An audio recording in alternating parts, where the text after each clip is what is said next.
Good morning. Ngayon araw gagawa naman tayo ng Chinese long soup. Ito yung mga ingredients. Yan, tingnan nyo na lang guys. Alam nyo na yan. Ayan.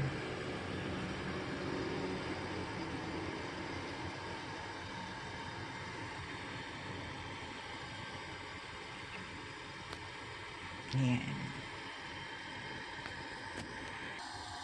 Ayan pa ang isang ingredients. Ayan. Vegetables. And then magpakulo na tayo ng tubig. Ayan, ilagay ko muna yung orange peel at saka yung dates at saka yung loya. At saka i-blanch natin yung meat. Saka ito na yung meat. Hinugasan ko na. Ayan na siya, naka-prepare na. Hintayin na lang natin na kumulo ang tubig na ating pinapakulo. Saka ilagay natin itong mga ingredients. Okay guys, kumukulo na yung ating tubig. Okay. Ilagay na natin yung mga ingredients. Okay. Tapos, ito yung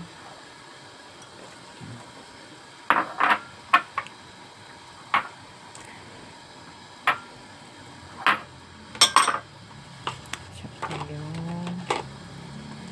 ilagay na yan lahat.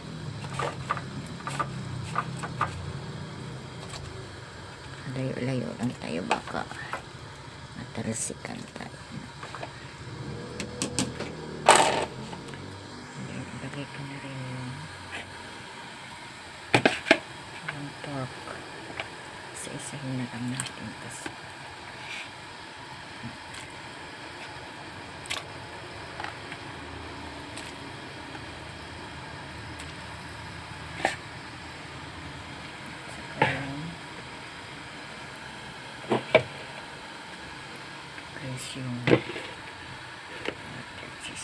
yung gulay.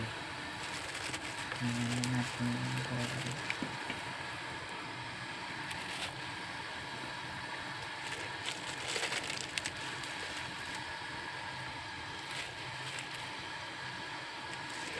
Yan. Mamaya guys, kakainin din na nila yung na gulay.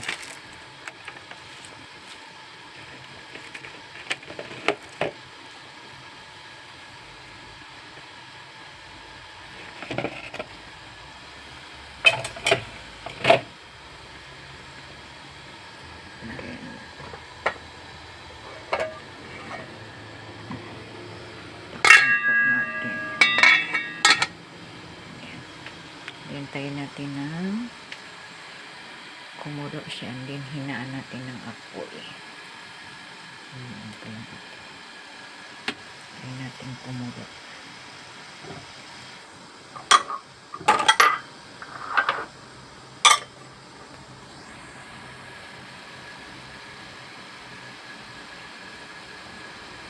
Kapag kumulo na siya guys, hinaan natin ang apoy. Ilagay natin sa low. And then imbag natin siya ng 2 hours. 2 hours po yan. I-boil. Malapit na. Ilagay natin ng 2 hours. Okay guys, malapit na siya kumulo. Yun na siya, yung nakita natin yung aso sa taas, yung umuusok na yung nasa takip, yung may butas, yan means kumukulo na siya. Okay, hinaan ko na siya guys, na hinaan ko ng apoy, very low heat, very low fire. Okay, hintayin natin siya ng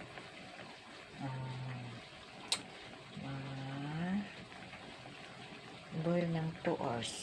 Ngayon ay 1, 2, okay. Mamaya i-off ko na siya ng 2 hours. Okay guys, thank you so much for watching. God bless us all. Bye-bye.